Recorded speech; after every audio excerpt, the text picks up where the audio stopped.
सिद्धाश्रम में जो यज्ञ इतनी देर से असफल था वह पूर्ण हो गया। महर्षि विश्वामित्र आगे की कथा थोड़ी आरंभ करते हैं, उनके वंश के विषय में बताते हैं।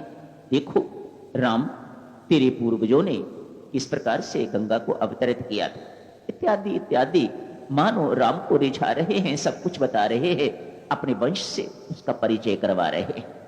साथ ही साथ कहते हैं राम, आते जाते लोग ये कह रहे हैं मिथिला में, जनकपुरी में विदेही है, जनक नंदिनी है, सीता है, कहते हैं बहुत सुंदर, ज्ञानी है, विदुषी, इत्यादि इत्यादि। बहुत से प्रशंसा के पुल बांध दिए, लोग दर्शनार्थ जा रहे हैं। मैंने सुना है वे विवाह की तैयारी कर रहे हैं। वहां पर एक धनुष है, उसे तोड़ना है, उसके बाद विवाह होगा। सीता स्वयंवर रचा जा रहा है, राजे महाराजे वहां जा रहे हैं। यदि आप चाहो तो आप भी चलो। प्रभु राम तो तैयार ही बैठे हुए, मंद मुस्कान से हां करी, ठीक है, जैसी आपकी आज्ञा। किसकी आज्ञा ये तो परमेश्वर जाने, पर कहा ना राम एक आदर्श शिष्य, जैसी गुरुदेव आपकी आज्ञा और साथ हो लिए। कल आप पढ़ेंगे, वहां पहुंचने से पहले अभी साधना, यदि सीधे वहां पहुंच जाते तो साधना पूर्ण ना होती, अभी बीच में कुछ और रहता है, वह आप कल पढ़े। क्या है जिसका उद्धार करना है? ये हमारी बुद्धि, जिसे अहल्या कहा जाता है, अभी इस बुद्धि को सुधारना है, तब परम शांति जाके मिलेगी, तब जाके सीता जी से विवाह होगा, ऐसे नहीं। तब जाके सीता से मिलन होगा, ऐसे नहीं। ये बुद्धि अहिल्या जिसे कहा जाता है, ये बुद्धि परिवर्तित हो गई हुई है। यदि साधक की बुद्धि विषयासक्त बुद्धि होती है, जैसी अहिल्या की थी, जब तक वह बुद्धि ठीक नहीं होती, अनासक्त नहीं होती, तब तक शांति मिलती नहीं है, तब तक राम सीता का मिलन आपस में होता नहीं है, तब तक साधना अधूरी रहती है।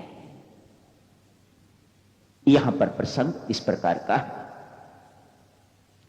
एक अन्य स्थान पर जहां तुलसीदास जी इस बात को थोड़ा खोलते हैं, तो वो कहते हैं, महाराज आप भी साधक थे और मैं भी साधक,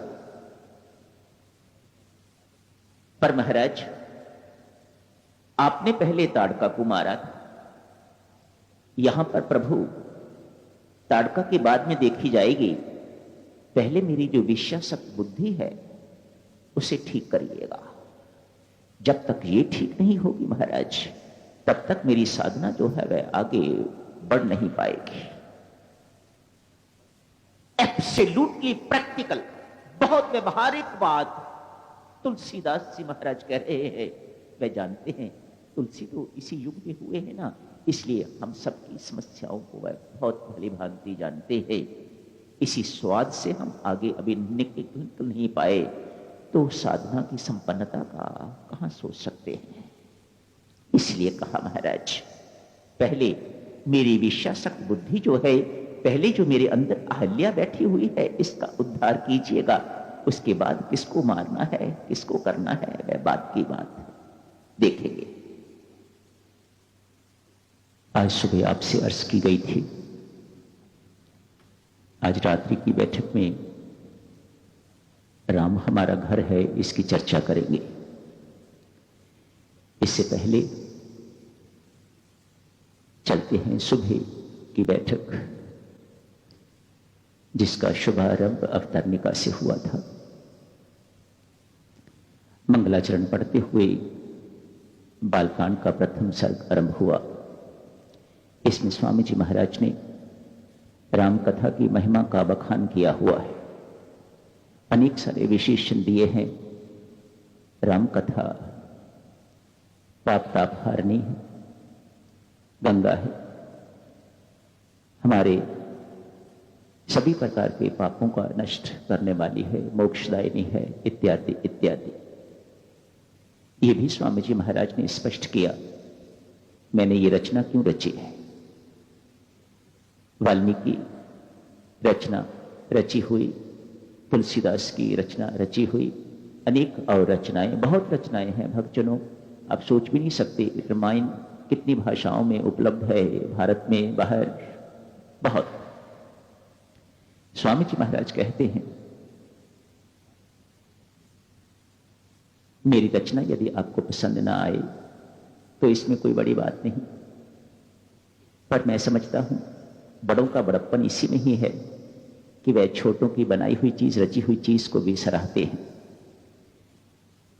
बच्चे की तोतली बोली सुन के मां बाप कितने रीझते हैं, इन्हीं भावों से ये रचना रची गई है कि आप भी इस बच्चे की तोतली बोली पर रीझोगे। इन्हीं भावों से मैंने ये रचना जो है वह रची है आपकी सेवा में।